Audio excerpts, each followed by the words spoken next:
Hello students.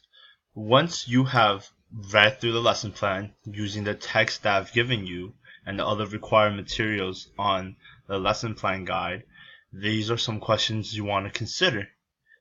Which includes, before society forms, how do you think human interactions went about? Question 2. How did civilization and society come together?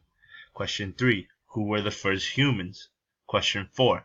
How do you think the way a civilization is developed impacts the way of their governance? Question 5. How do humans work with their environment around them? Question 6. What are some important features of society that help sustain and develop into a better civilization? Question 7. After civilization came together, how do you think the world functioned as a whole? Question 8. Why are there wars? Question 9. What role does religion play when it comes to the development of the world? Question 10. Can the world function without religion?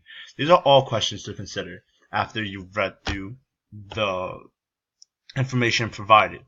If, however, you do have a question and you do not find it within the text given you, please refer to the lesson guide where it is pointed into your specific textbook and materials needed in order for you to answer these questions.